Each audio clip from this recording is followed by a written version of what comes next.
Johnny, apo, alika. Bakit po, Lo? May ibibigay ako sa'yo. Panahon na para mapasayo ang bagay na ito. Lo, baka kung ano na po yan ha. Nung nakaraan, sinabi mo rin sa akin yan eh. Pero ang binigay niyo naman sa akin timba. Tapos pinag-igib mo ako ng tubig. Ano ka ba? Iba ito. Totoo na yan, Lo ha. Oo nga. Halika rito. Nasa hustong edad ka na. Kaya ipagkakalob ko na sa'yo ang aking anting-anting. Ha? Naku, Lo. Ayan ka na naman po eh. Sinabi mo na rin yan dati eh. Sobrang seryoso ko pa naman nun. Sabi mo, ibibigay mo sa akin yung anting-antot. Pero inututan mo lang ako eh. Sabi mo pa, antot muna ang ibibigay mo tapos saka na lang yung anting. Ay nako, ayoko na nga po. Pinaglolo ko niyo lang po ako eh. Alam niyong gustong gusto ko magkaroon ng anting-anting kagaya ng nasa sintas ninyo. Yun na nga sanang ibibigay ko sa'yo eh.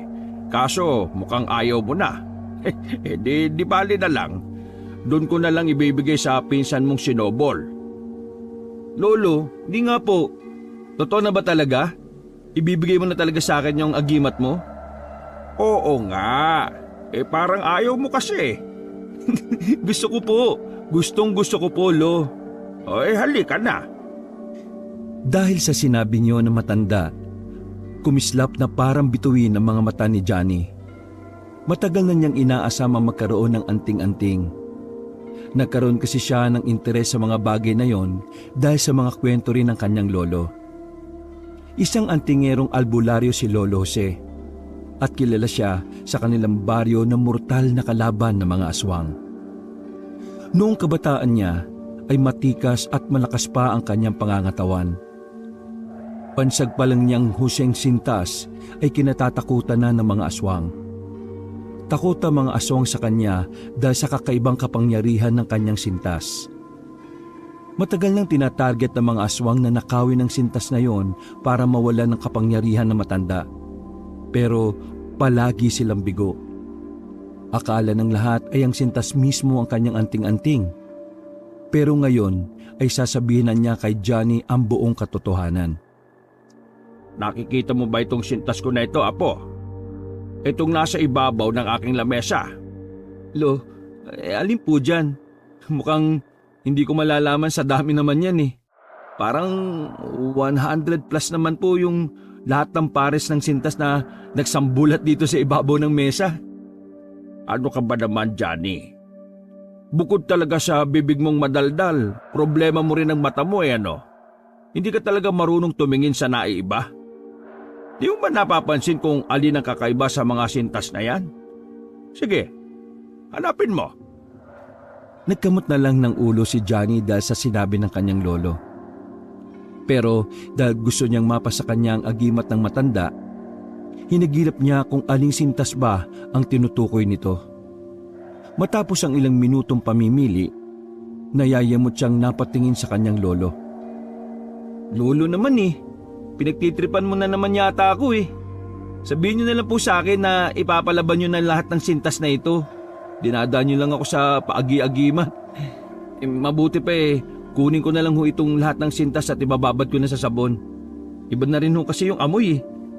Parang hindi nilaban mula nang binili. Natigilan si Johnny at napalunok ng laway nang makitang masyadong seryoso ang kanyang lolo. Hindi man lang itong ngumingiti. Matalim ang mga tingin nito sa kanya. Dahil doon, napayuko siya at muling nagkamot ng ulo. Naisip niyang mukhang seryoso talaga ang matanda sa sinasabi nito. Ilang segundo rin siyang nag-iisip hanggang sa matuon ang paningin niya sa sapatos na suot ng kanyang lolo. Kakaiba ang suot nitong sintas. Noon niya lang yun nakita. Normal na sintas lang yun na kulay puti pero sa paningin niya'y nagliliwanag ito. Lo, ngayon ko pa lang po nakita yung sintas na yan. Bagong bili nyo? Puting-puti po eh. Kumikinang. Parang nagliliwanag po. Ano yan? Glow in the dark po ba yan? Pero hindi naman kasi gabi ngayon kaya papaanong iilaw? Tsaka parang hindi po bagay sa suot niyong sapatos. Sinasabi ko na nga ba, talagang ikaw ang tagapagmana ng aking agimat. Ipinakita ko na ito sa lahat ng aking mga apo, pero ikaw lang ang nakakita ng liwanag nito. Ibig sabihin, tinatawag ka talaga ng agimat. Ikaw ang napili ng aglet na susunod na magmamay-ari sa kanya. Po, sino po si Aglet? Wala na po tayong kasamang iba dito ah. Hindi tao si Aglet, apo. Ang Aglet, siya ang agimat ko. Tingnan mo ang aking sintas. Hayaan mo ipakita ko sa iyo ang kapangyarihan ng agimat. Titig na titig si Johnny sa mga paa ng kanyang lolo. Tiningnan niyang mabuti ang sintas ng sapatos. Nakita niyang gumalaw ang dulo ng sintas. Umilaw ang bakal na kulay ginto na nasa dulo ng sintas. Sinundan niya ng tingin ang kanang paa ng kanyang lolo nang ipatong niya ito sa isang upuan. Hinawakan na matanda ang dulo ng sintas, saka mabilis na hinila. Nanlalaki ang mata ni Johnny sa nakita. Mabilis na natanggal ng lolo niya ang sintas mula sa sapatos nang hindi ito kinakalas. Kagaya sa nauna, ginawa uli ito ng matanda sa kabilang pares. Pagkatapos ay iwinasiwas ng matanda ang sintas at tumigas ito na parang naging matibay na pamalo. Nang iwasiwas niya uli ay lumambot naman ito. Inihampas ng matanda ang sintas sa isang upuan. Sa isang iglap, nahati ang bangko. Wow! Bangis po, lo! Ang galing po ninyong mag-magic! Paano niyo po nagawa yan? Pwede ko bang subukan? Aagawin na sana ni Johnny ang kwintas, pero kagad na inilayo ito ng matanda. Napasimangot siya at nagtampo. Hindi pa sa ngayon. Hindi mo pa alam ang lahat ng gamit nito. Saka, hindi ito magic. Isa lang talaga itong sandata. Pinatitibay lang at pinatatalim ng agimat. Yung sintas po, hindi pa ba yan agimat? Hindi. Alin po talaga yung agimat, lo? Ang aglet. Alin ho ba kasi yung aglet? Kanina pa kayo aglet ng aglet eh. Ay nako, pambihira kang bata ka, oh. Hindi mo alam ang aglet. Yun ang tawag ng nasa dulo ng sintas. Tingnan mo ito. Yang bakal na kulay ginto. Yan ang aglet. Yan ang agimat. Tingnan mo. May nakikita ka bang mga nakaukit sa aglet? May mga simbolo dyan. Bawat simbolo ay may katumbas na dasal. Oo nga po, nakikita ko nga po, lo. Maliliit lang ang mga design pero malinaw kong nakikita. Makikita mo talaga. Lalo kung ikaw ang napili ng agimat na susunod na magmamay-ari sa kanya. Ano naman po ang dasal? Ang dasal, yan ang magpapatibay at magpapalakas sa agimat. Kapag hindi mo ito inalayan ng dasal, mawawalan ito ng bisa. Magiging normal na sintas na lang ito.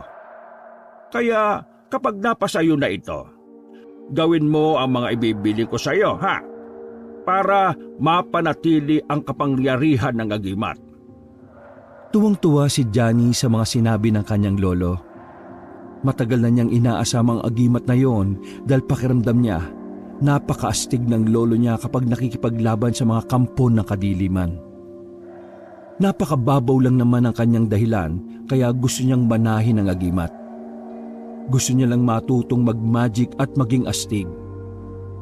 Nang sumapit ang araw ng Biyernes, pasimple siyang sinabihan ng kanyang lolo na pupunta sila sa bundok para alayan ng dasal ang agimat.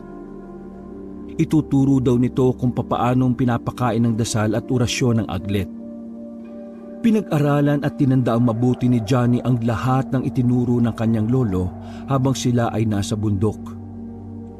Bago nila ito lisanin, ibinigay sa kanya na matanda ang isang papel kung saan ay doon nakasulat ang dasal na kailangan niyang kabisaduhin. Habang naglalakad sila pabalik sa kanilang bahay, paulit-ulit na kinakabisa ni Johnny ang dasal sa kanyang isipan. Hindi na niya napapansin ang kanilang dinaraanan. Maya-maya ay iniharang na matanda ang braso nito sa harapan ni Johnny. Oh, bakit Lo? May problema ba? Sandali. Huminto muna tayo dito. May nararamdaman akong kakaiba. Ano pong kakaiba yun, Lo? Nararamdaman kong umiinit ang aking sintas. May nagbabadya na panganib. Astig po talaga, Lo. Nadedetect din ng aglit ang panganib? Ibang klase. Maging alerto ka. Hindi mo ito dapat ikatuwa. Ang panganib ay delikado. Ginagawa mong laro ang lahat eh. Halika, maglakad tayo ng paunti-unti. Talasan mo ang paningin at pakiramdam. Pati ang pandinig mo dapat ay matalas din. Baka bigla na lang may sumalakay sa atin na kalaban. Dapat palagi kang handa. Opo, Lo. Tatandaan ko po lahat ng mga binili nyo. Hindi ko yan ibinibilin sa iyo. Pinapagawa ko yan sa iyo ngayon. Ho? Ay, ganun po ba? O, sige po, Lo. Gagawin ko na po. Habang naglalakad sila ng maingat, nakarinig sila ng mga nag-uusap na parabang nagsisigawan ng mga ito. Hinanap nila yon hanggang sa kanilang makita. Sinenyasan siya ng kanyang lolo na magtago sila sa puno. Sinunod naman kaagad ni Johnny pagkatapos ay tiningnan nila kung ano ang nagaganap sa paligid. Nakita nila ang dalawang grupo ng mga tao na parabang naghahamunan ng away. Lo, sino po sila? Kilala niyo po? Kinikilala ko nga eh. Ko ba? Bakit parang hindi pamilyar sa akin ang mga yan? Yung nasa kaliwa, grupo yan ni Amapola. Yung nasa kanan naman, grupo ni Nevrim. Ha? Sino naman po sila? Bakit parang mag-aaway po yata? Mag-aaway nga sila. Talagang sinadya nila itong lambak para dito gawin ang paglalabanan nilang dalawa. Sandali nga po. Matanda na itong si Amapola. Bakit naman siya papatol pa sa bata? Tingin ko, nasa 12 lang yung batang lalaki. Seryoso ba yung pinaglalabanan nila? Ano naman ang laban ng isang bata sa isang matanda? Pero sa bagay, matanda na yon. Baka nga matalo pa siya ng bata. Imposible. Ako nga hindi ko alam kung sino mananalo sa kanila. Kaya ako manonood lang dito para malaman ko kung sino ang mahusay, kung sino ang malakas, kung sino ang mananalo. Kasi kung sino ang matira sa kanila, yun ang kakampihan ko. Sandali nga. Sino ka ba? Bakit parang ang dami mong alam? Anong grupo ba mga yan at maglalaban pa sila? Ano bang nilalaro nila? Buhay tanda. Pinaglalabanan nila ang buhay at kapangyarihan. Pinagsasasabi mo? Naghihingalo na si Impu Solem. Kaya ang pinaglalabanan ng mga yan ay kung sino ang mamumuno sa ang kanila. Hindi magkasundo ang nasasakupan ni Impu Solem. Nahati sila sa dalawang panig. Ang gusto ng iba, si Amapola ang mamuno sa oras na mamatay si Impu. Pero ayaw ng iba dahil matanda na rin si Amapola. At ang susunod sa kanya ay tiyak ng kanyang anak na si Ibrato. Marami ang may ayaw kay Ibrato dahil sa ugali nitong masahol pa sa dyablo. Kinakain niya pati ang kapwa niya aswang Kaya ang iba ay kumapi kay Nevrim. Oo, bata pa siya, pero sobrang lakas niya dahil anak siya ng namatay na si Lindo. Siya dapat ang magmamana ng itim na perlas ni Impu Solem Kaya lang namatay dahil nagsakripisyo para sa katribo namin ng salakayin ng mga taong aming munting baryo. Wala akong maintindihan. May Celtic ka po ba? Ano nga nabanggit nyo? Ang kanang ano po? Aswang? Saka, sino po ba kayo? Bigla na lang kayong sumulpot dito tapos nakipagkwentuhan sa amin. Nahinti ka na. Mukhang naipit pa tayo sa gulo ng mga aswang na ito. Halika na po, umalis na tayo dito. Sabi ko na nga ba't may kutob akong kaninang huwag tayong dumaan dito sa lambak Ay nako, tumatanda na nga ako. Naging kampante na ako. Halika na, magmadali na tayo. Lo, huwag mo pong sabihing naniniwala ka sa kanya. Mukha lang naman pong matandang babaeng nagpapauwi ng apong pasaway ang nakikita natin Saka, di ba po, natalo nyo na po yung mga aswang dati? Huwag ka nang dumaldal. Halika na. Umalis na tayo. Delikado na dito. Sandali, anong sinabi mo bata? Natalo ng lolo mo dati yung mga aswang? Nagpapatawa ka ba? Hindi ah. Ang lolo ko talagang tumalo sa mga aswang nung kabinataan pa niya. Ang lolo ko, ang tanyag na si Jose Sintas. Johnny, tumahimik ka na. Halika na. Umalis na tayo dito. Ikaw? Ikaw si Jose Sintas? Huwag kang makinig sa batang ito. Kasikatan noon ng albularyong yon, naikwento ko lang sa kanya ang katapangan ng lalaking yon. Halika na po, kailangan na natin umalis. Hinawakan na si Johnny ng kanyang lolo Jose sa braso, saka hinila ng palayo. Pero biglang humarang ang lalaking kausap nila. Hindi kayo pwedeng umalis dito. Kung talagang ikaw ang albularyong si Jose Sintas, hindi na kita hahayaang makaalis pa. At bakit naman? Sasagot pa sana ang lalaki nang bigla na lang nagsagutan ng malakas ang matandang babaeng si Amapola at ang batang lalaking si Nevrim. Sabay-sabay silang napatingin sa kanila. Sigurado ka na bang talagang lalabanan mo ko, Nevrim? Bibigyan pa kita ng pagkakataon para umatras.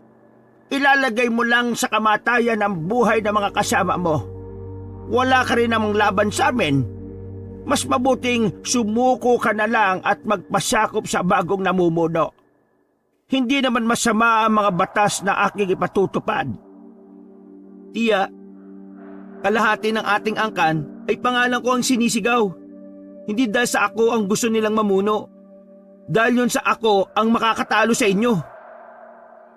Alam naman ng lahat na taliwas sa kagustuhan ni Impo ang gusto mong gawing pagbabago. Bakit mo pa ipipilit? Tahimik na ang buhay natin ngayon. Matagal lang nanahimik ang ating angkan. Nakakasalumuhan na rin tayo ng mga tao na parang kagaya nila. Tapos, guguluhin mo pa yon? Dahil lang sa gusto mong kumain uli ng mga inosenteng tao? Hindi kami papayag. Kung ngayon pa lang ganyan na ang balak mo, puputulin na namin yan. Hangal ka, Nevrim. Palibhasa ay bata ka pa. Wala ka pang alam sa kalakaran dito sa mundo. Pinaiiral mo ang iyong awa. Tandaan mo, kapag nalaman ng mga tao na aswang ka, sa tingin mo ba'y kakaawa ang kanila? Hindi, Nevrim. Hindi! Matagal na akong nabubuhay dito sa mundo. Kitang-kita ko kung paanong pinahirapan ng mga tao ang angkan natin noon. Marami ang namatay. Marami ang kanilang pinahirapan. Tinugis nila ang parang mga hayop, ni hindi binigyan ng pagkakataong magbagong buhay. Tapos, kakampihan mo ang mga tao? Ha! Hangal ka talaga. Nagpapakabulag ka sa kasinungalingan nila. Walang awa ang mga tao, Nevrim. Wala!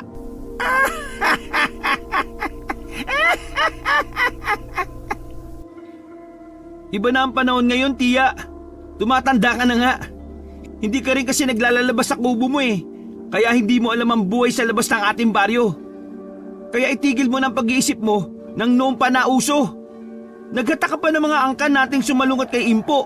Nilason mo ang isip nilang lahat. Wala akong nilalason sa kanilang pag-iisip, Nevrim.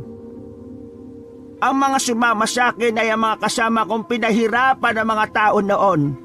At hanggang ngayon ay dala pa rin ang sugat sa aming mga puso.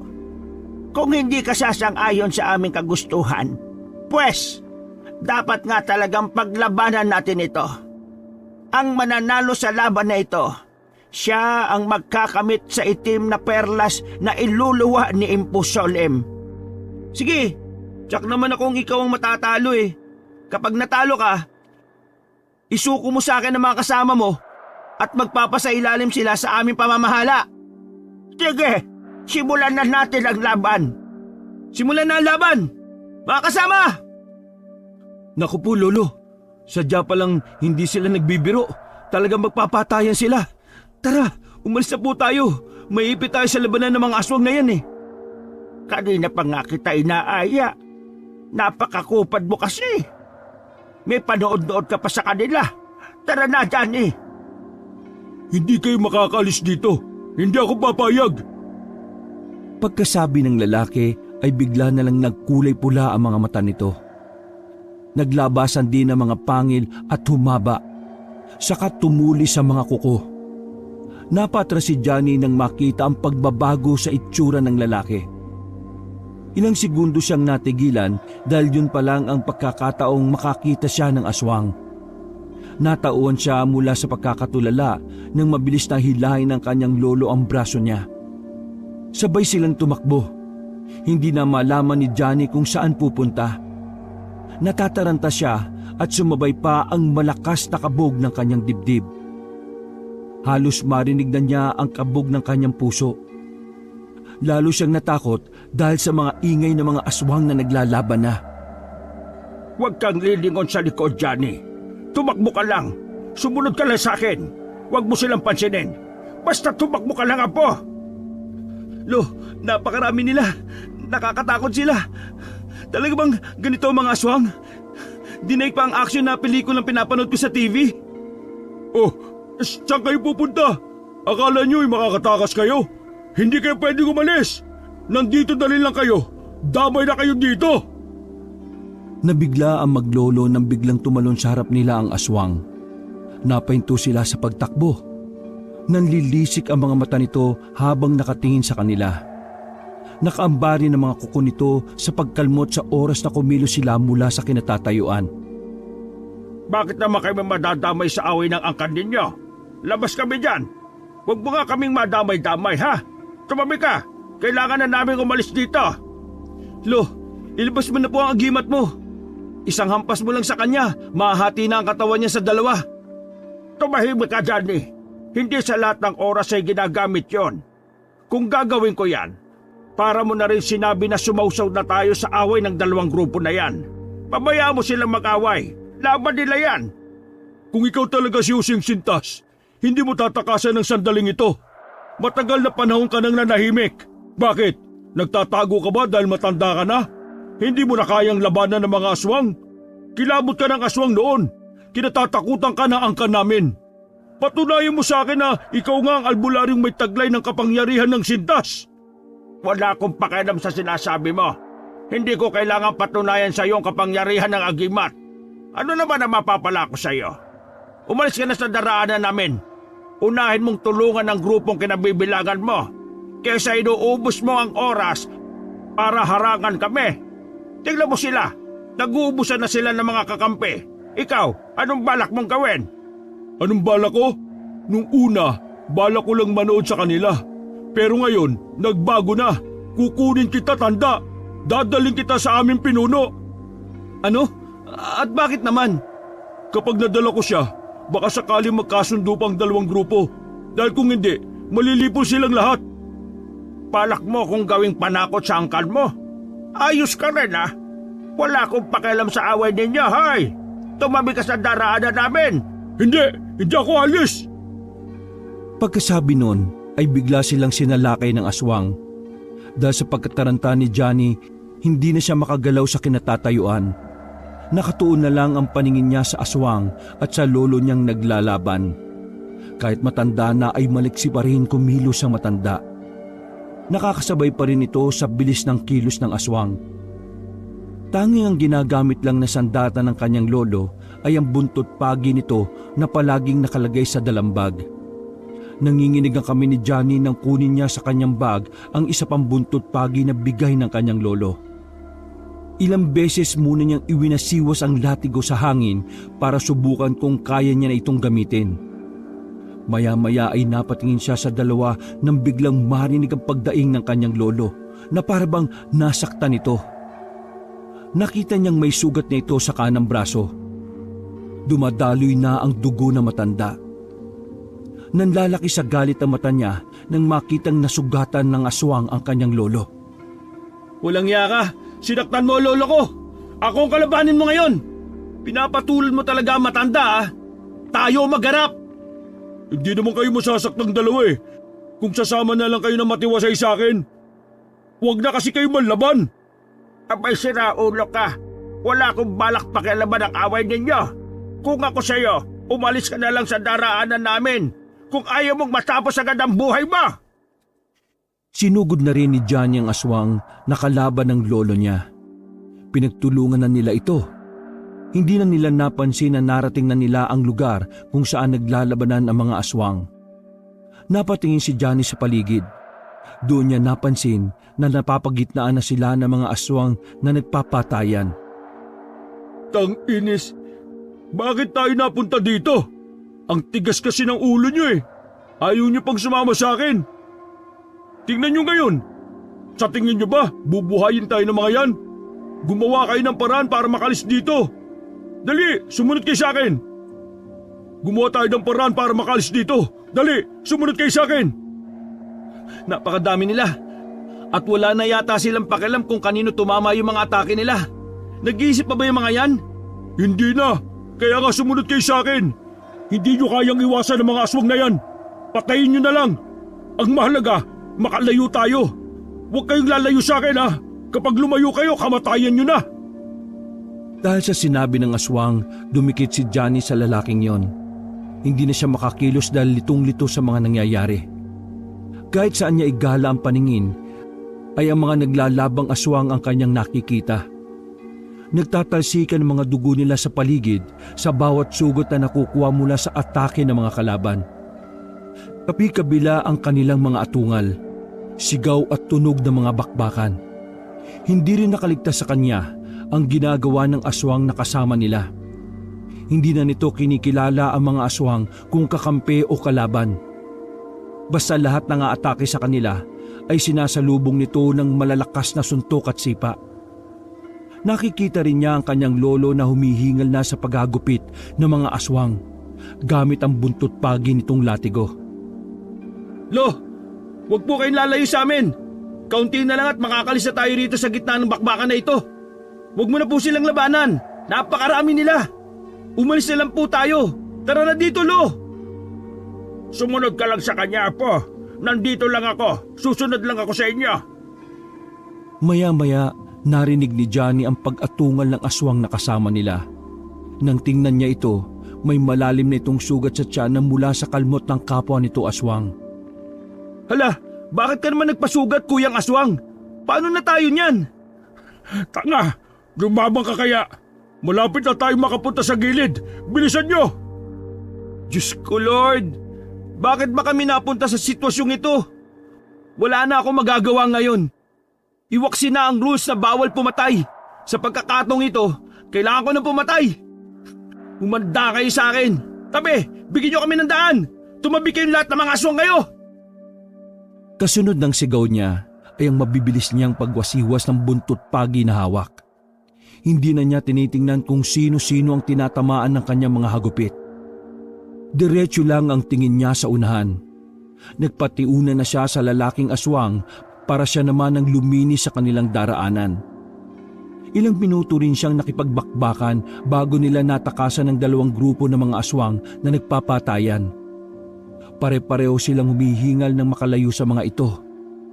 Nilingon muna nila ang mga naglalaban ng aswang bago nagpasya na tuluyang iwanan ang lugar. Nagbalik na sa anyong tao ang kasama nilang aswang. Naglalakad itong hawak ang tiyan na may malalalim na sugat. Dahil sa awa nila dito, tinulungan niya niyang akayin ng lalaki.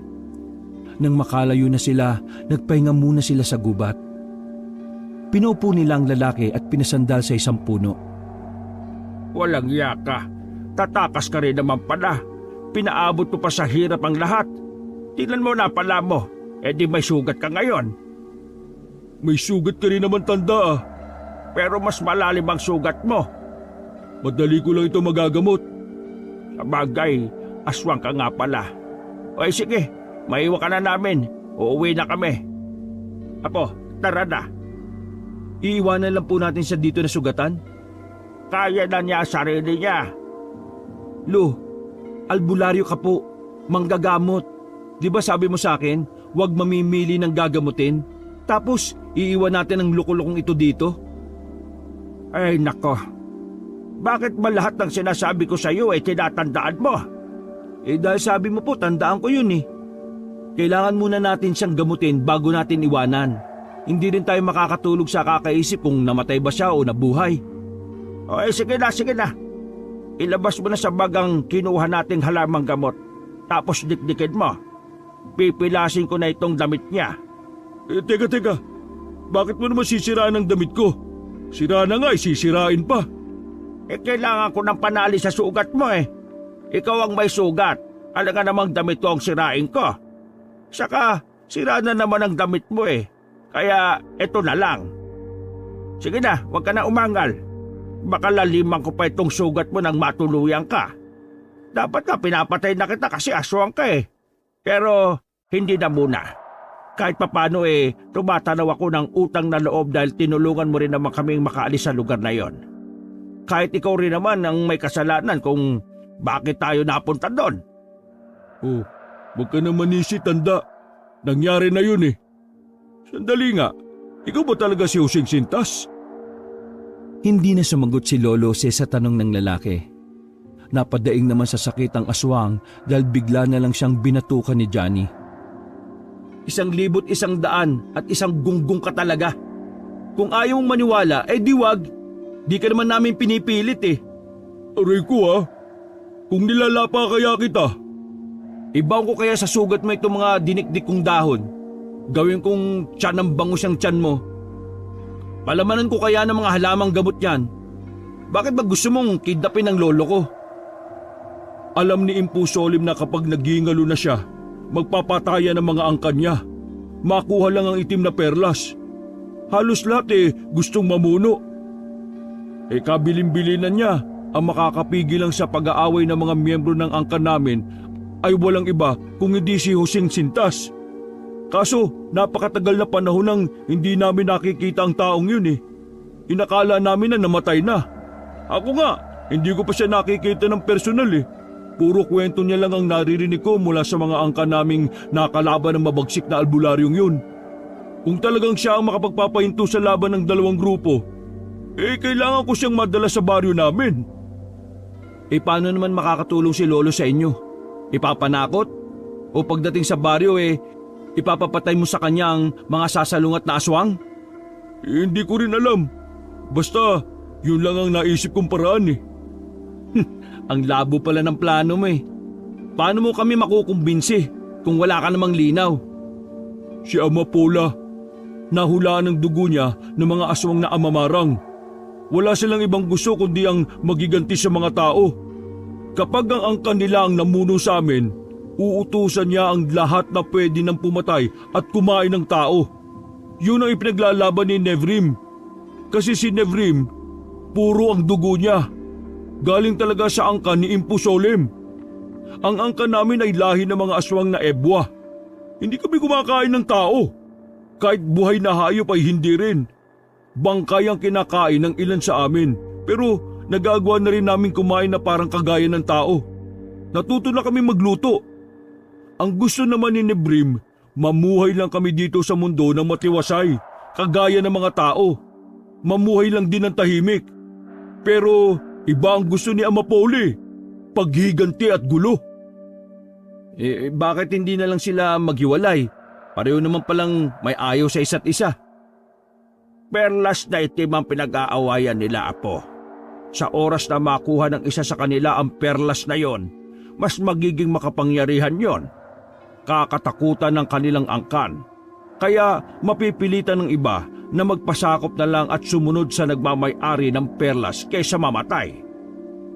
Tama siya. Teka, kung may alam ka, ikaw nga siguro si Husing Sintas.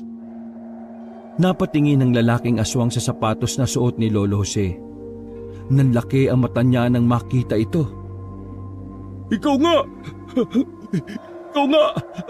Ang sintas na yan! Ganyan-ganyan ang paglalarawan nila sa sintas na gamit ang mabagsik na albularyo eh. Ang nakaukit sa dulo ng sintas at ang liwanag nito. Yan nga ang mahiwagang agimat! Ako nga. Pero hindi ibig sabihin na mapapapayag mo ako sa gusto mo. Inuulit ko labas na ako sa awayan ng angkan ninyo. Ang masasabi ko lang, kapag kaming mga tao na ang kakalabanin ninyo, doon lalabas si Husing Sintas. Pero sa ngayon Uuwi na kami. Tapos ko nang gamutin ang sugat mo. Oh, tara na po. Umalis na tayo. Sige po, Lo. Tuluyan na nga nilang iniwan ang lalaking aswang. Tahimik na naglalakad ang maglolo. Malalim ang iniisip nilang dalawa. Maya-maya ay hindi na napigilan ni Johnny ang sarili. Tinanong na niya ang kanyang lolo. Lo, tama ba na hindi na tayo makialam sa kanila?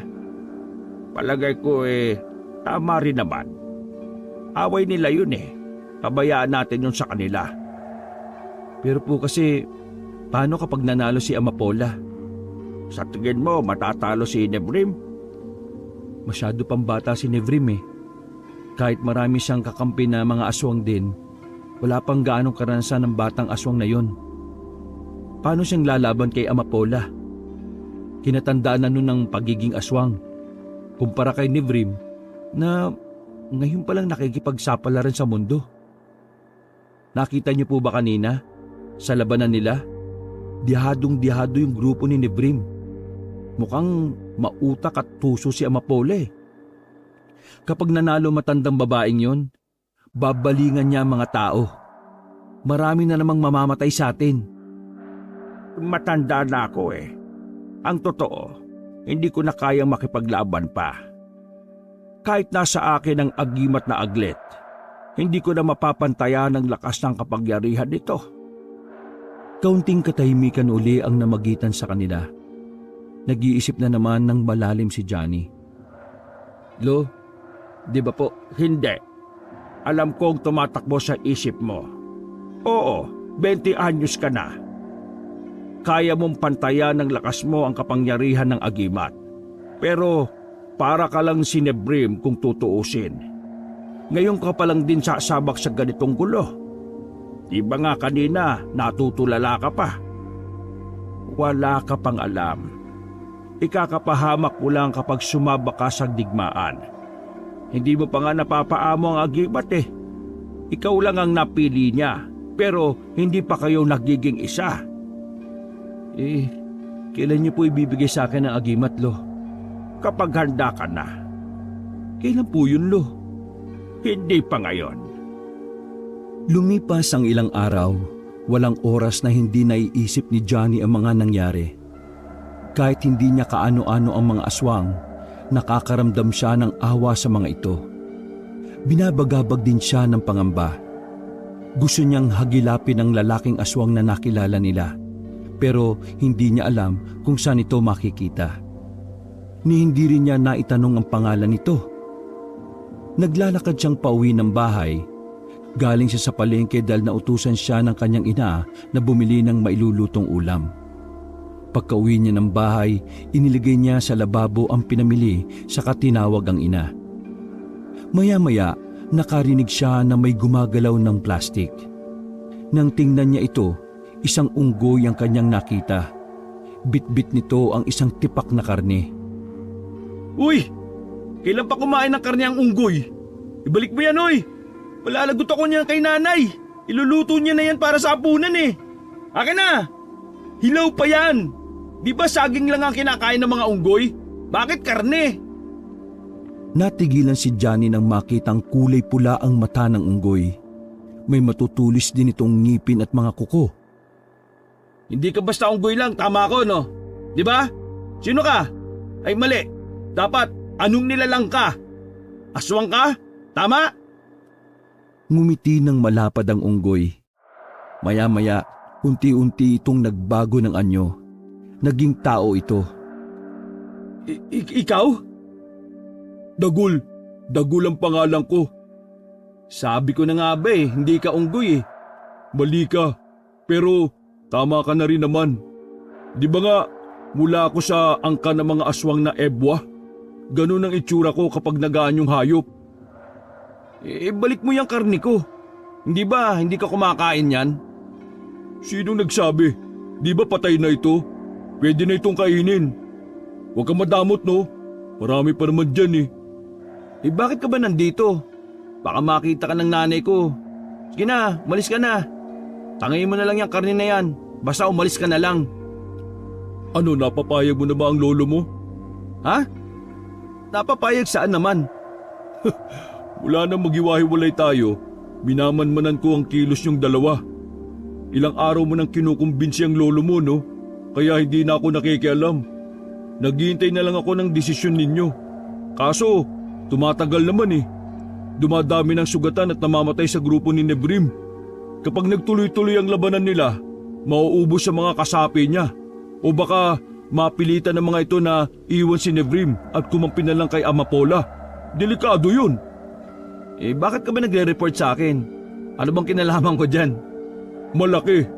Kapag nanalo si Amapola, unang gagawin niya, salakayin ang baryo ninyo. Ito kasi ang pinakamalapit eh. Sasakupin nila ito. Gagawin kayong pagkain at bihag. Ang iba sa inyo, baka pumayag na lang na magpayanggaw kaysa mamatay o gawing pagkain ng mga aswang. O di ba? Isa pa. Matanda na si Lolo, hindi na niya kayang lumaban. Yun na nga. Pinahanap ni Amapola sa mga kampo niya si Joseng Sintas. Alam na nila kung sino at kung nasaan. Kahit hindi pa sila nagwawagi, ipapapatay niya ang lolo mo dahil tsak na malaking hadlang sa kanya. Kaya mag-isip-isip ka. Makikisahusaw ka na ba o hahayaan na lang ang lahat? Hindi na nakakibo si Johnny. Ginapangan siya ng kilabot sa mga sinabi ng lalaking aswang. Natakot din siya para sa kanyang lolo. Pagkaalis ng lalaki, kaagad niyang pinuntahan ng matanda sa kubo nito kung saan isinasagawa ang panggagamot. Nasaktuhan niyang walang tao doon bukod sa kanyang lolo. Nilapitan niya ito at kumuha ng tiyempo para kausapin. Pero bago pa siya magsalita, naunahan na siya ng matanda. Johnny, Lo, bakit po? May kailangan po ba kayo? halika dito. Lumapit ka. Bakit po, Lo? Kunin mo itong isang pares ng sintas. Palagi mong dalhin o kaya total mahilig ka naman sa rubber shoes. Isintas mo na. Alam kong ang mga aswang ay nasa paligid lang. Hindi lang ako ang hinahanap nila ngayon, pati ikaw. Kaya kailangan mo ng proteksyon. Kailangang unti-unti ay matutunan mo ang paggamit ng agimat. Kailangan mapaamo mo ito at tuluyan na kayong maging isa. Hindi mo kasi magagamit ang kapangyarihan nito kung hindi kayo magkakasundo. Lo, ano po pala ang balak niyo sa mga aswang na yon? Hindi ba natin tutulungan si Nevrim? Si Nevrim? Bakit biglang parang gusto mong tulungan ng batang aswang na yon? Hindi mo naman kilala mga aswang na yon, di ba? Kayo po, sa tagal na ninyong lumalaban sa mga aswang, di po ba dapat kilala niyo na sila? Wala kayong ginagawa? Ibig sabihin, pababayaan natin sila kahit sa huli damay tayo mga tao? Paano kung totoo yung mga sinasabi ni Dagul? Paano kung naghihintay ang mga alagad ni Amapola? Paano po kung sino ba yung si Dagul? Saan mo naman yan nakausap? Saka, ano ba yan at sumasawsaw pa sa problema ng mga aswang? Yung aswang po na nakilala natin, yung ginamot po ninyo sa gubat, Dagul ang pangalan niya. Nagkausap kayong dalawa?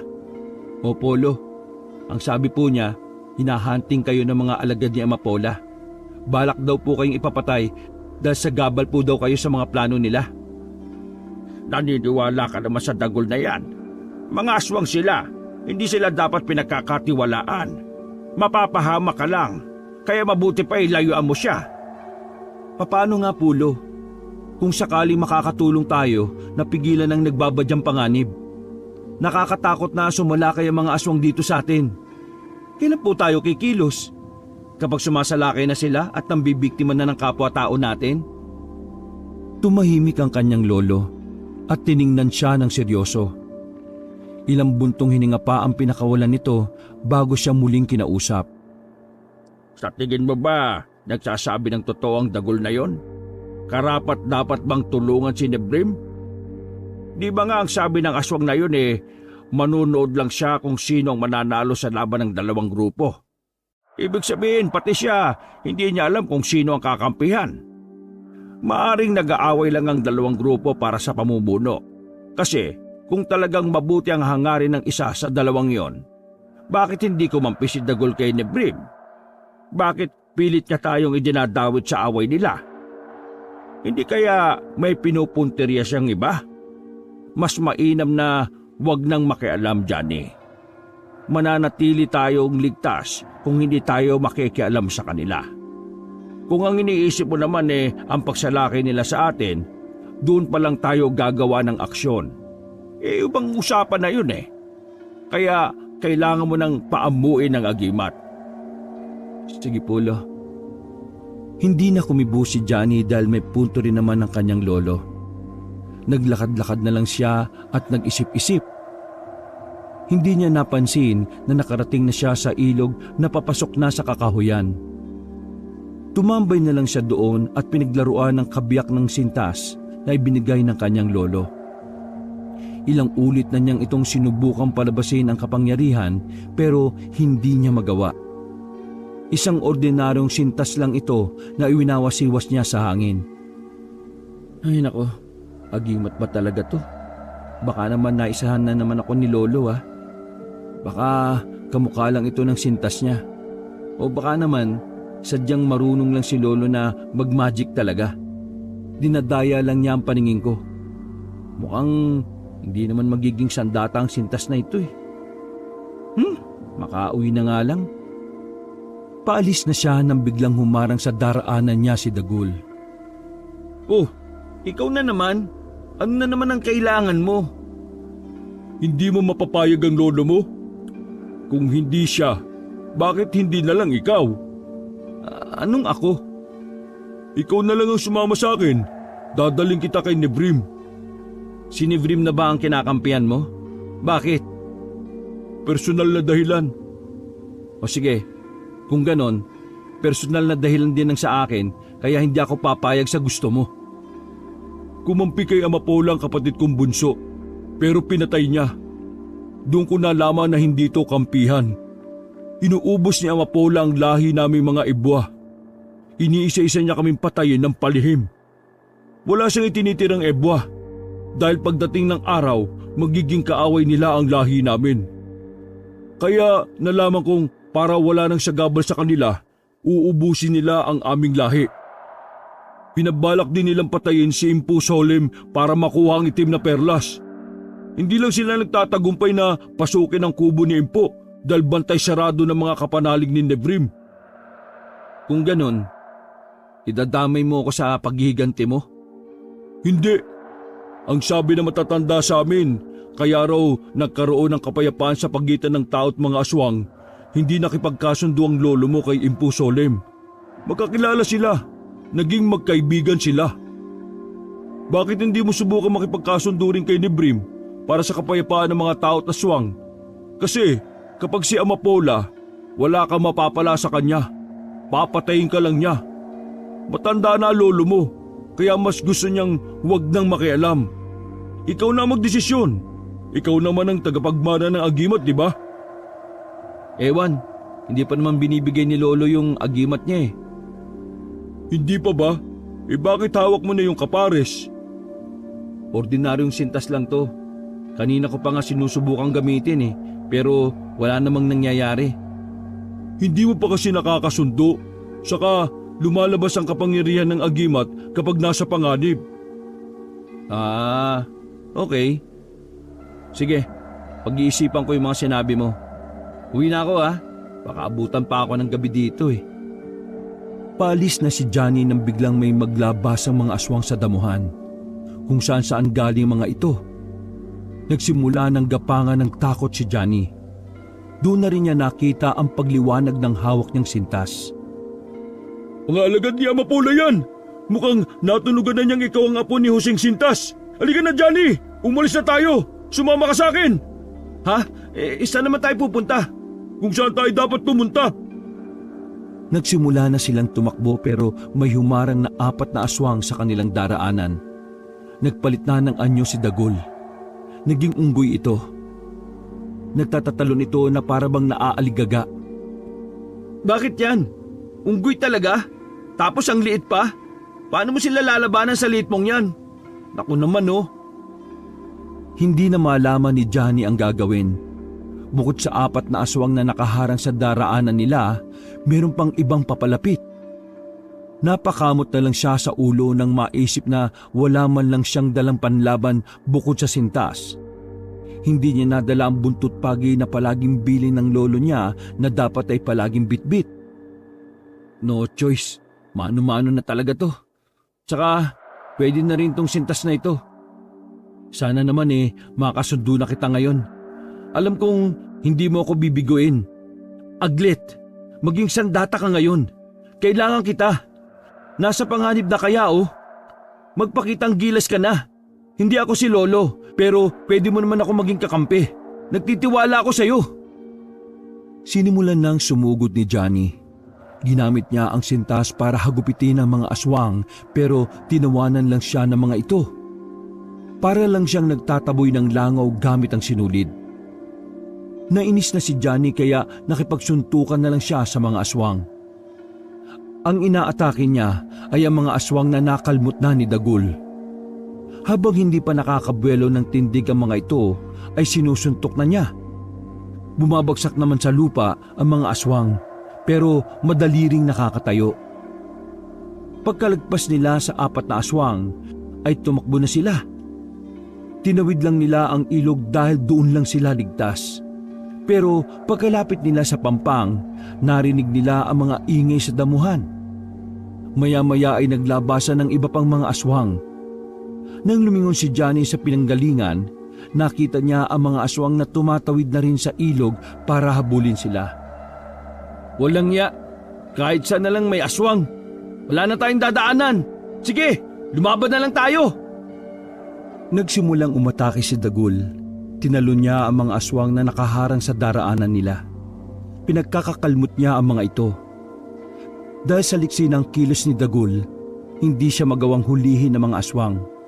Patalon-talon siya sa balikat ng mga ito. Saka kinakalmot sila sa mukha. Kagaya sa naunang atake ni Johnny, ang mga napapatumba ni Dagul ang kanyang pinupuntirya ng suntok. Inis na inis pa rin siya dahil ayaw pa rin gumana ng sintas. Panay na lang ang ilag niya sa mga atake ng aswang, pero hindi niya napansin ang bato. Natapilok siya dahilan para matumba sa lupa. Patihaya ang kanyang pagkakatumba kaya nakita niyang may tumakbong aswang palapit sa kanya. Naaligaga na si Johnny. Hindi siya kagad makabangon dahil naunahan ng kaba. Nahawakan niya ng mahigpit ang dulo ng sintas. Napapikit na lang siya at tinintay ang pagsugod sa kanya ng aswang. Pero ilang segundo ang nakalipas. Walang aswang ang sumugod sa kanya. Nakarinig na lang siya ng pag-igik at unti-unting pagkalagot ng hininga. Nang magmulat siya, nakita niya ang aswang na nakatayo. Nakatusok sa tiyan nito ang sintas na kasing tigas na ng bakal. Nanlalaki ang mata niya dahil sa nakita. Hinila niya ang sintas at dali-daling bumalikwas ng bangon. Lumayo siya bago pa madaganan ng aswang. Muli niyang tiningnan ang hawak na sintas. Lumambot na uli ito at bumalik sa pagiging normal na sintas. Ano ba? Gumana ka na uli, please. Nagpakitang gilas ka na, di ba? Ibig sabihin, ayaw mo rin ako mapahamak. Ibig sabihin, tutulungan mo na ako. Sige na, tingnan natin. May tiwala naman ako sa iyo eh. Magtiwala ka rin naman sana sa akin. Sinubukan niyang iwas-iwas uli ang sintas. Paulit-ulit hanggang sa nag-iba na ang itsura nito sa kanyang paningin. Nagkaroon na ng talim ang sintas. Nang ilapit niya ito sa kanyang paningin, napangiti siya nang makitang nagkaroon nga ito ng talim at kumikinang pa sa talas. Bagya pa niyang iwinasiwas na parang espada. Naririnig niya ang tunog nito habang bumabangga sa hangin.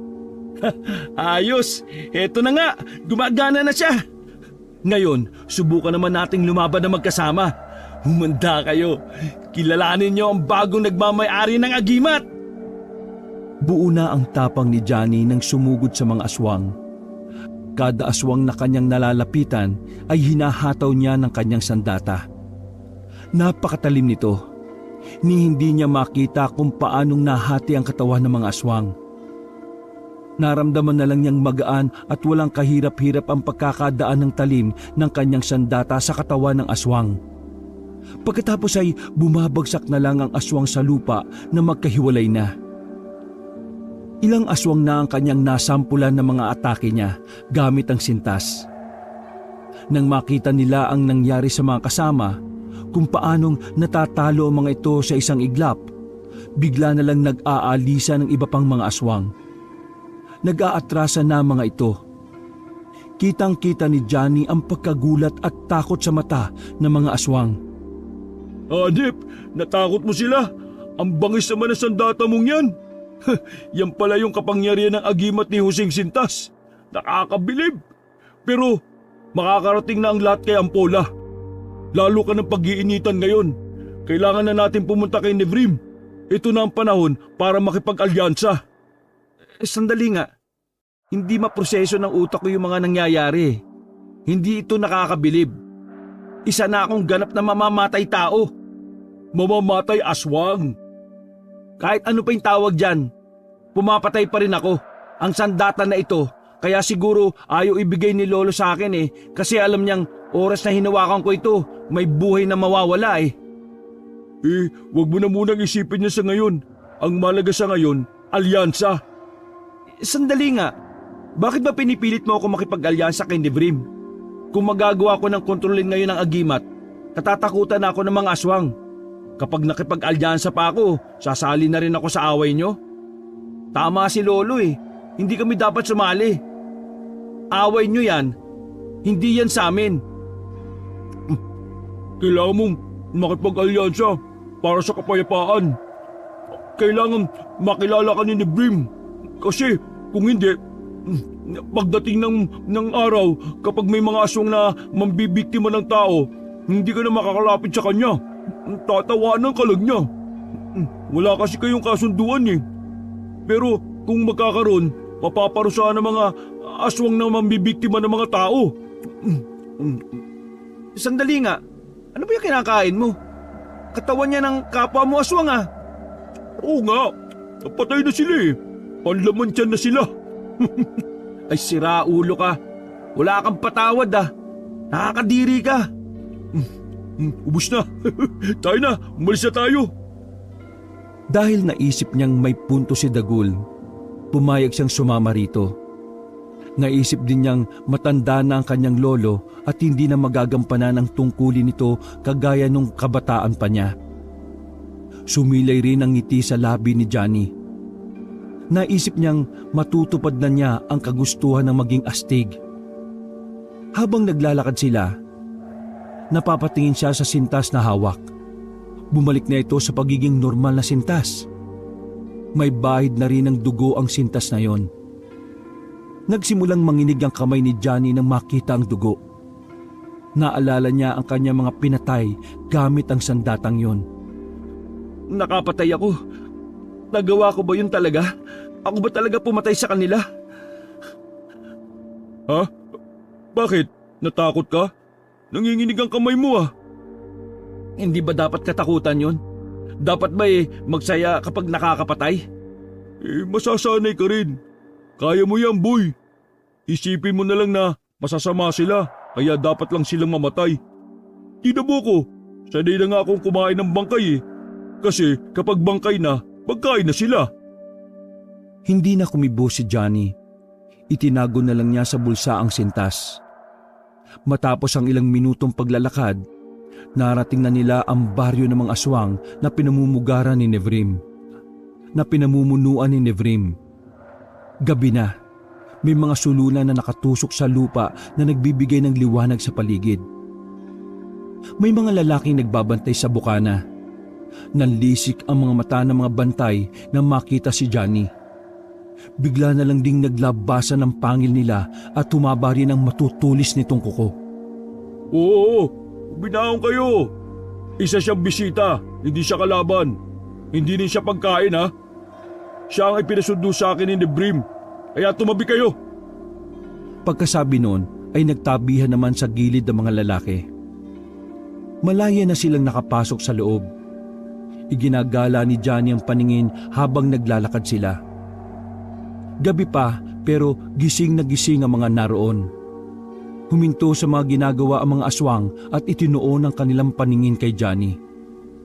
Nakaramdam ng pakailang at kaba si Johnny. Pakiramdam niya ay anumang oras gagawin na siyang pagkain ng mga aswang. Makailang ulit niyang kinakapa sa bulsa ang sintas. Alam niyang ito lang ang sandata niya at hindi yung pwedeng mawala. Nabangga pa siya sa likod ni Dagul nang bigla itong huminto. Uy, bakit ka naman bigla na lang huminto? Nandito na tayo eh. Ito ang kubo ni Nevrim. Sandali lang kakausapin ko yung bantay. Ipapasabi ko kay Nevrim na nandito na tayo. Sandali, dito ka lang muna. Oo, sige. Hindi ako natatakot sa mga kalahibo Talaga ba? Nanginginig yata ang tuhod mo oh. Relax ka lang. Ibabalik kita sa inyo ng buo at walang sugat. Ilang sandali pa ang lumipas matapos ipaalam ni Dagul kay Nevrim ang kanyang sadya. Lumabas na ang batang aswang at hinarap sila. Dagul, ano itong nakarating sa akin na may kasama kang tao? Anong ginagawa niya dito? Nevrim, hindi siya basta-basta. Inunahan ko na si Amapola. Ang kasama ko ngayon ay apo ni Huseng Sintas, ang tagapagmana ng kanyang agimat. Paano ka nakakasiguro? Baka kung sinong tao lang yan na dinala mo rito Kitang-kita ko kung paano siya makipaglaban gamit ang sintas. Ibang klase. Sige, pwede mo bang ipakita ang kakayahan mo, tao? Ako? Bakit? May iba pa bang tao dito maliban sa'yo? May pangalan kasi ako Johnny. O sige, Johnny, ipakita mo sa akin ang kakayahan ng agimat mo para maniwala akong ikaw ang apo ng mabagsik na albularyong kinatatakutan noon ng aming angkan. Pasensya na Baka walang gana yung agimat ko ngayon Isa lang itong ordinaryong sintas ngayon. Dagul, ibalik mo na yan sa kanila. Sandali lang, Nevrim. Totoo sinasabi ko. Kapag pinakawalan mo pa siya, ay makukuha siya ni Amapola. Wala ka nang ikakapanalo. Kailangan mo ng kaalyansa. Siya ang makakatulong sa atin ngayon. Wala na tayo sa kalahati kumpara sa dami nila. Paano pa tayo lalaban sa kanila sa oras na lusubin nila ang lugar natin para sa pilitang kunin ng itim na perlas ni Impo? Hindi siya ang mabagsik na albularyo, Dagul. Isa lang siyang ordinaryong tao. Ano mang gagawa niya? Gagawin lang siyang pagkain ni Amapola. Kaya sige na, iuwi mo na siya. Napakamot na lang sa ulo si Dagul dahil nabigo siyang kumbinsihin si Nevrim. Patalikod na sa kanila si Nevrim nang biglang dumating ang humahangos na isang lalaki. Nasaan yung aswang na ebwa ito nang huminto sa kanilang harapan? Siya ang naatasan ni Nevrim na magbanman sa kuta ni Amapola. Ibinalita nito na hawak ni Amapola ang mabagsik na albularyong si Huseng Sintas. Ano? Anong nangyari yun?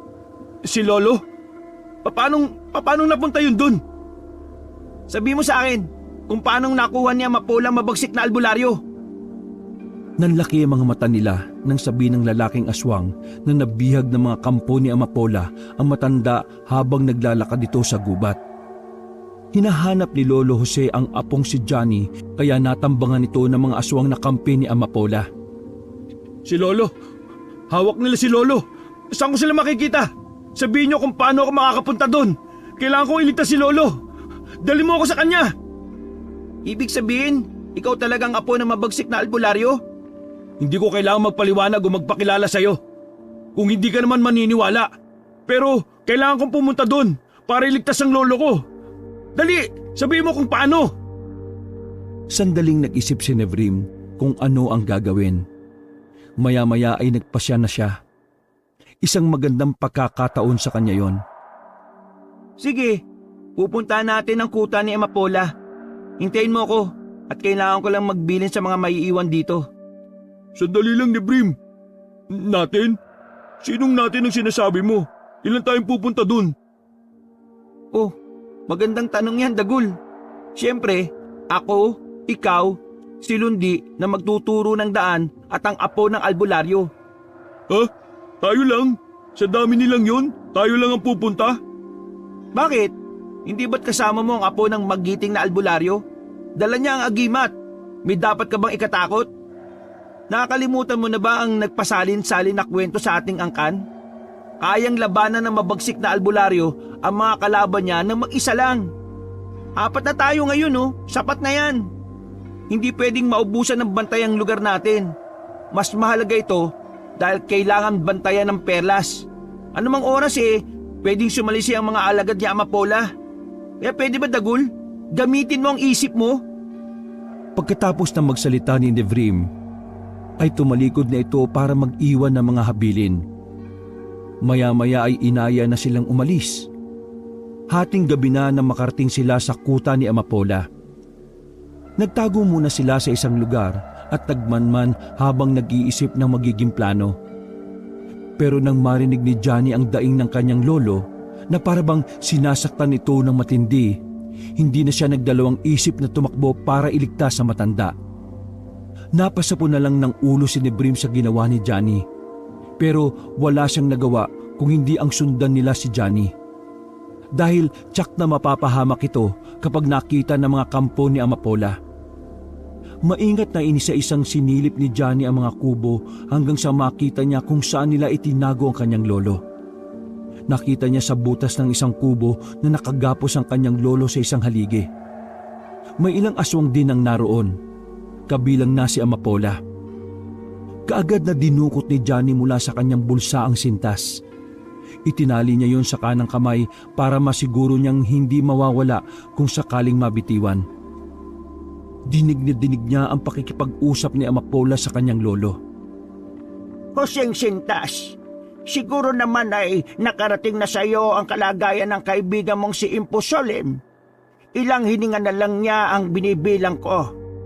Sa oras na makapasok ako sa kubo niya, kukunin ko ang itim na perlas. Ako ang mamumuno sa angkan namin. Kaya ngayon pa lang, sasabihan na kita. Kailangan makipagkasundo ka sa akin. Di ba't mahal na mahal mo mga tao? Handa ako makipagkasundo sa iyo kapalit ng kaligtasan ng mga mahal mo sa buhay. Huwag mo nang pakialaman ng ibang tao. Hindi mo naman sila kaano-ano. Hayaan mong maging pagkain na lamang namin sila. Ililigtas ko ang iyong angkan pati ang mga isisilang pa lang. Ibigay mo na sa akin ang iyong agimat. Isuko mo ito sa akin kapalit ang kaligtasan ng lahi mo. Si Raulo, ang nakikipagkasundo kailanman ay tumutupad sa kasunduan. Paano mo ako mapapaniwala? Ibig mo bang sabihin walang kasunduan na namagitan sa inyo ni Impo Solim noon? O baka naman hindi ka naniniwala sa kanyang mga salita? Habang buhay kaming nagbabantayang dalawa, hindi kami talaga nagkasundo.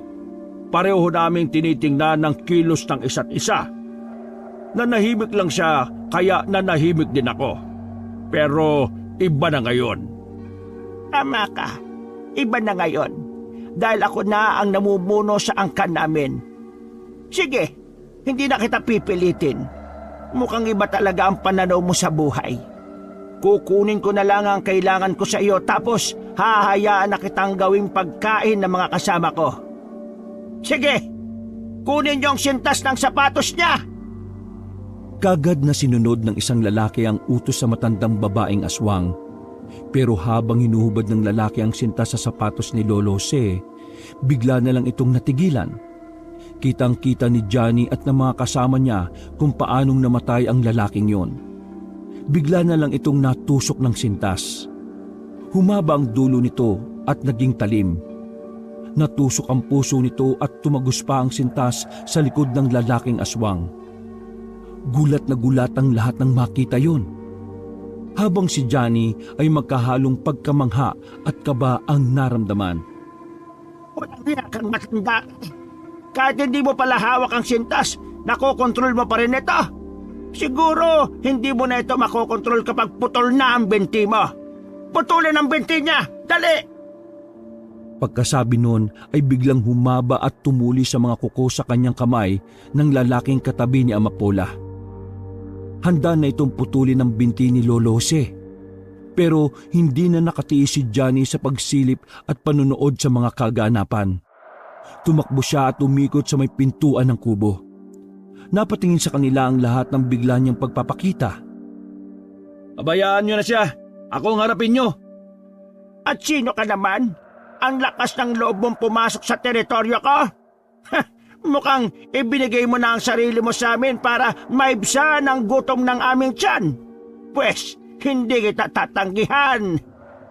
Bakit ka nandito? Paano kang napunta dito? Paano mo nalaman? Kakilala kayo? Magaling. Ibig sabihin, kadugo mo siya. Maganda to. Kasama kami, tanda. Ililigtas ka namin. Ikaw, ipinadala ka ba ni Nevrim? Hindi Sa katunayan, kasama nga namin siya. Pagkasabi ni Dagul ay saka naman lumabas si Nevrim. Lalong naggitngit sa galit si Amapola. Bigla siyang nagbago ng anyo. Halos natabunan na ng mahaba at makapal na buhok ang buo niyang katawan. Lumabas siya ng kubo at hinarap ang grupo ni Johnny. Naglayuan sila nang biglang tumigas sa mga hibla ng buhok ng matandang babae. Iwinagwag ng aswang ang kanyang buhok. Nagtaki pa naman ng ilong ang mga nasa paligid dahil sa mabaho at malansang amoy na kumalat sa hangin. Maya-maya ay naghabaan ng mga hibla ng buhok nito at tinarget sina Johnny, Dagul at Nevrim.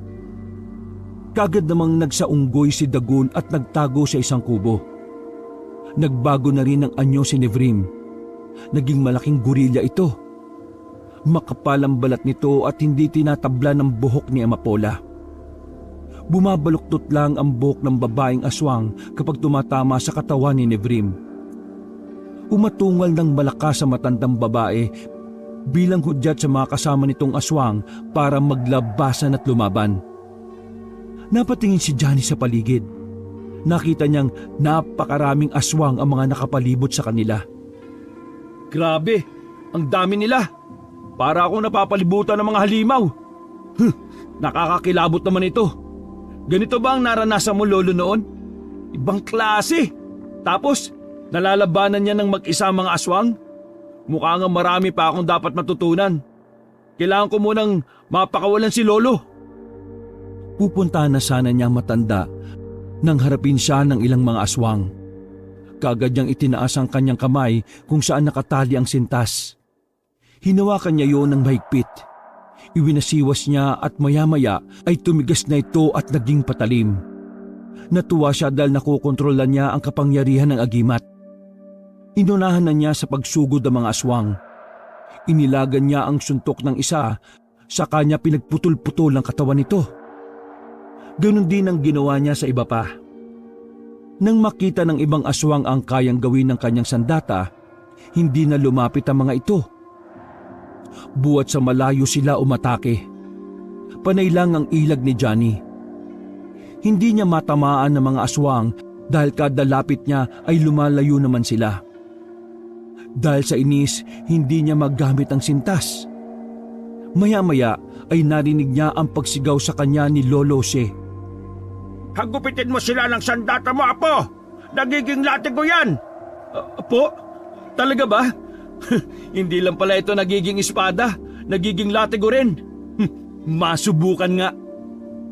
Iwinasiwas niya uli ang sintas. Lumambot ito at sumayaw-sayaw sa hangin. Lumapad uli ang ngiti ni Johnny.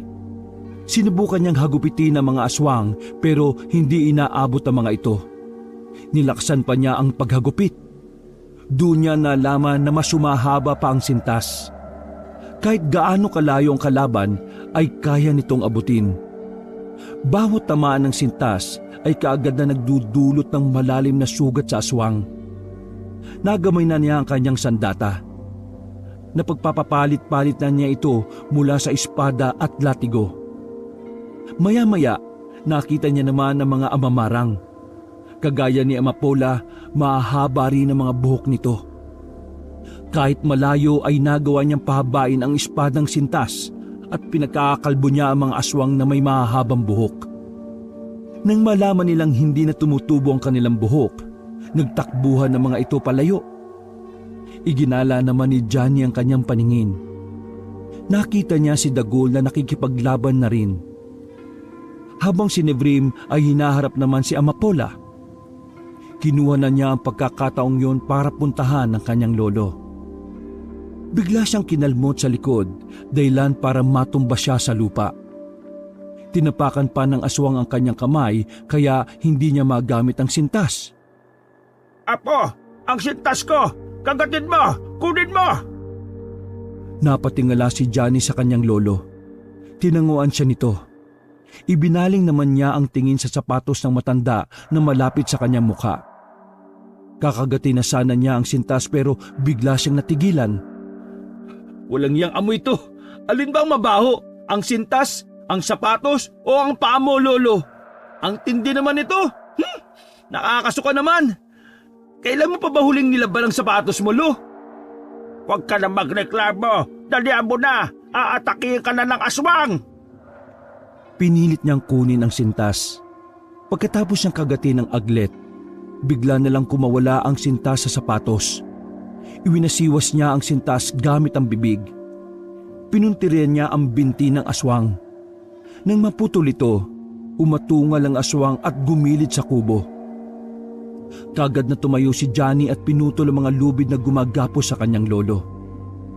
Pagkatapos ay iniabutan niya sa matanda ang kapares ng sintas. Hindi, Apo. Ikaw na ang bagong may-ari niyan. Mas malakas ang agimat kapag ginagamit itong magkasama. Labanan mo sila gamit ang agimat. Tulungan mo ang sa tingin mo ay karapat-dapat na tulungan. Paano po kayo? Ano ipanlalaban nyo? Baka masaktan po kayo ng mga aswang. Meron pa akong sandata. Ito, sa buntot pagi ako talagang nakilala bilang mabagsik na albularyong kumakalaban sa mga aswang.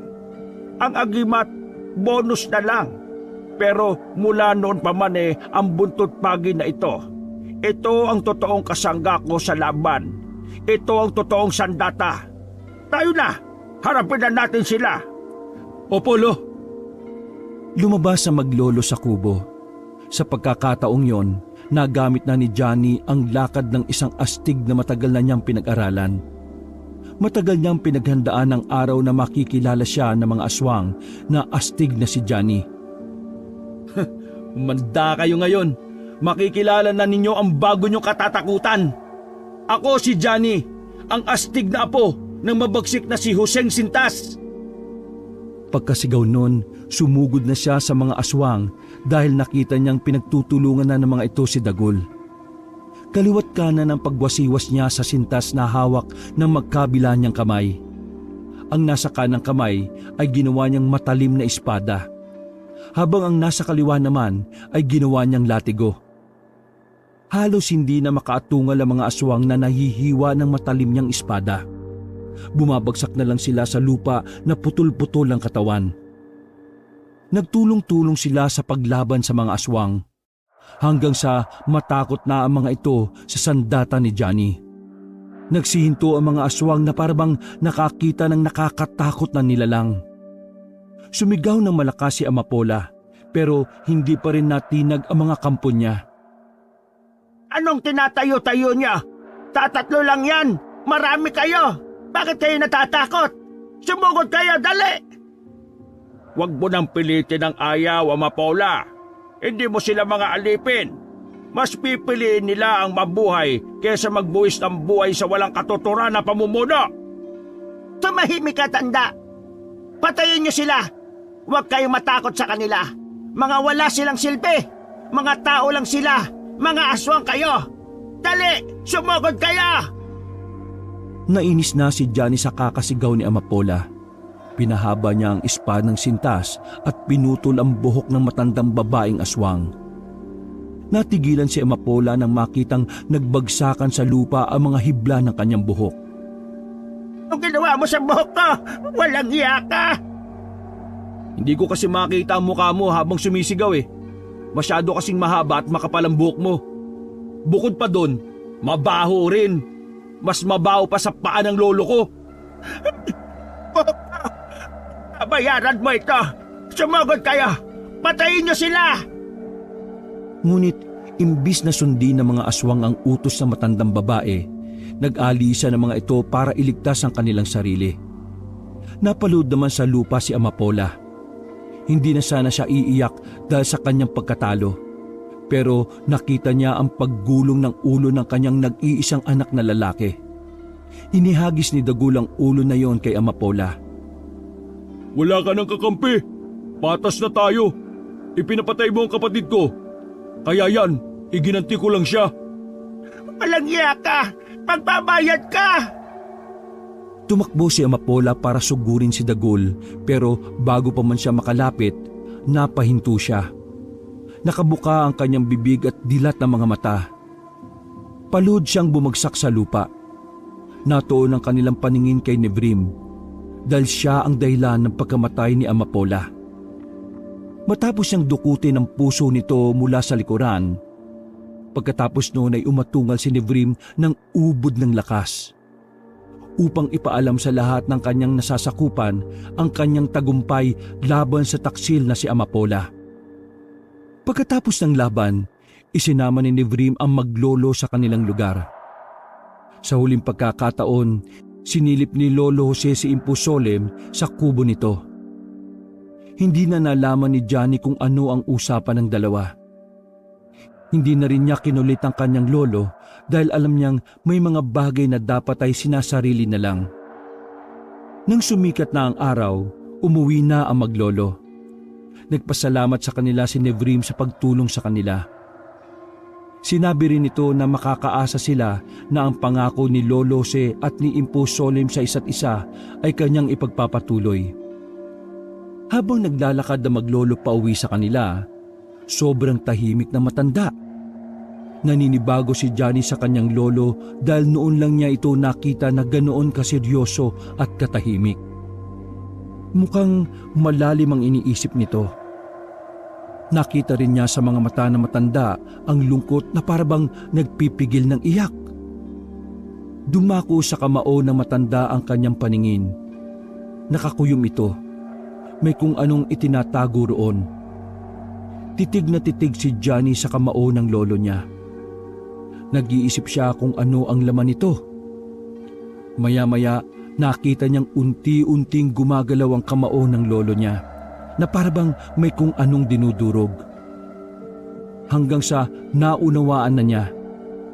Nang unti-unting maglaglaga ng itim na pulbos mula sa kamay ng kanyang lolo, doon niya naisip na baka sa lolo niya ibinigay ni Impusolem ang itim na perlas. Ang lahat ay naglaro lang sa kanyang isipan.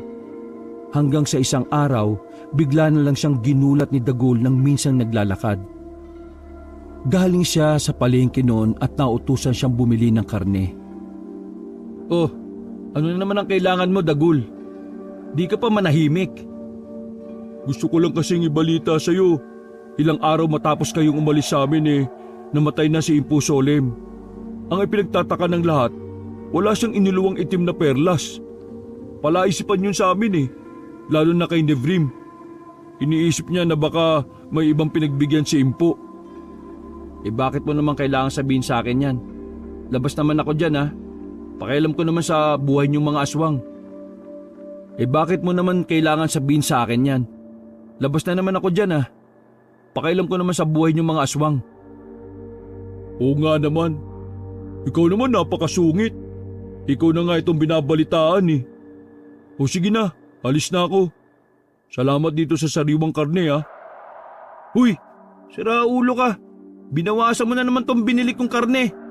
Langya ka talaga Ay nako. Hindi na hinabol ni Johnny ang aswang. Nasanay na rin siya kasing pasobrahan ng binibiling karne dahil alam niyang palagi siyang ninanakawan ni Dagul. Napangiti na lang siya dahil kahit papaano nalalaman niya ang mga ginagawa ng mga aswang dahil sa lalaking yon. Napanatili niya ang katahimikan sa kanilang lugar sa pagitan ng mga tao at mga aswang. Bukod doon, nakumpirma niya talagang ang itim na perlas ang dinurog ng kanyang lolo. Naisip niyang tunay na pagkakaibigan ang namamagitan sa lolo niya at kay Impusolem. Alam ng Impo na mapanganib ang itim na perlas, kaya ibinigay niya yon kay Lolo Jose. Dahil alam niyang mas alam ni Lolo Jose ang dapat gawin sa perlas na pinag-aagawan ng mga aswang. Wakas. Johnny, apo, alika. Bakit po, Lo?